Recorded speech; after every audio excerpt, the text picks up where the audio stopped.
out of Tallahassee, the state legislature passing sweeping new gun legislation. Jim DeFede is here to explain. How significant is this, Jim?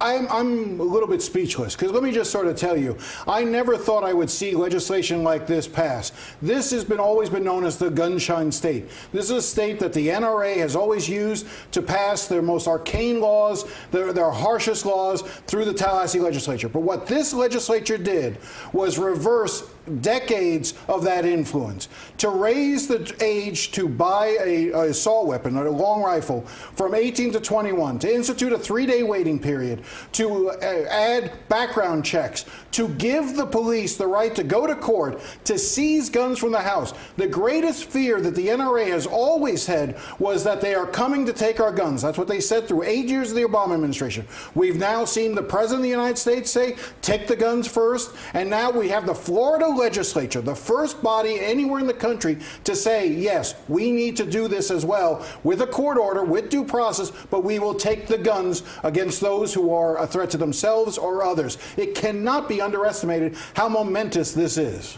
Do you expect Miami-Dade County and Broward County, Palm Beach County to take part in this Marshall program that would allow some school personnel to be armed? And do you think that people understand it? So I do not expect. There is no indication. Superintendent Runcie, Superintendent Carvalho has both said that they will not participate. But let's talk about the Marshall program for a second, because I do think it's misunderstood. This is a voluntary program. Right now, there are counties in the state of Florida. Polk County, Sheriff Grady Judd, has a program like this where he has armed members of the community in schools.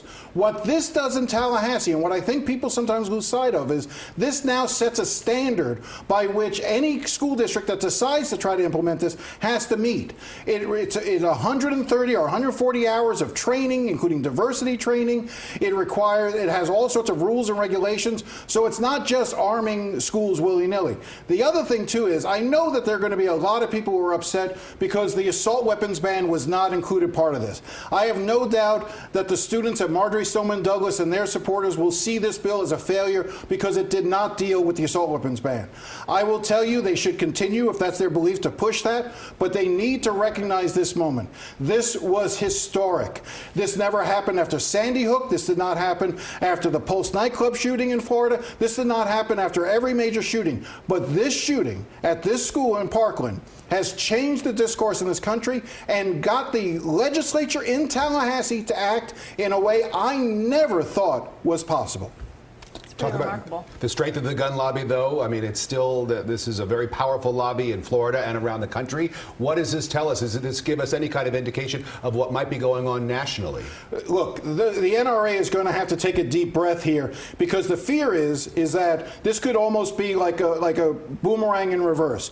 The NRA for years used Florida as a testing ground. They would pass legislation through Tallahassee and then say, look, Florida passed it. It's the third or fourth largest state in the country, and then go to other states. This could boomerang on them, because if the Florida legislature is willing to pass these types of restrictions, then other states may follow, and that's the NRA's worst nightmare. But like I said, this is something that now goes to the governor. The governor has 15 days to either sign the bill. If he does nothing, it goes automatically into law.